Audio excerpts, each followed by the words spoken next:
latest Gucci show began with an interesting piece of product placement, a commercial for the new Gucci fragrance by David Lynch. Frida Giannini is taking the label to new places, maybe dark places. Working with David Lynch, what kind of effect did that have on you when you came to design the collection? What I really liked at the beginning of this collection was to try to discover an ambivalence in a woman, like in the heroines in movies. So always this dark, mysterious side, on the other side, more sensual, feminine. The look for Gucci this season is a black eye, very rebellious, very rock and roll, based on Debbie Harry from Blondie. The clothing is very 50s, and Frida spoke about the fact that the face should be a contrast to the clothing.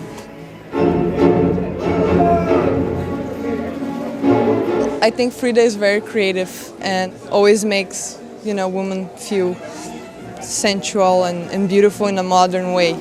I think one of the things that Frida's brought to the collection is a greater sense of youth and kind of a rock and roll sensibility. I feel like it's a lot less overtly sexy, the way that it was under Tom Ford, that it's become a little bit more coquettish. I'm thinking like white, black and yellow as a color scheme with bubblegum pink as an accent. That's a pretty fierce color palette. But to me it was important to create this idea of very strong graphism. So the black and white were very helpful for me to create this balance, but at the end I really need two strong colors. Well, Frida's a pretty strong designer, and I think I always say you have to give people at least a year, sometimes 2 years, before you really know what they're able to do. I think she goes with her gut on a lot of things. She really understands her customer. It's not a Tom Ford woman.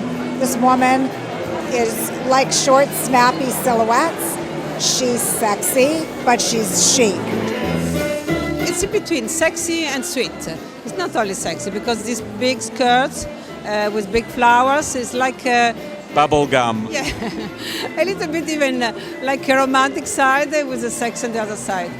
For a while, Gucci was basically sex on stilettos. But with Frida, I think it's still kind of information. And that's been one of the things that's been interesting to watch. To see her build a real attitude for Gucci that is both her own, but also is reflective of what the house has always been.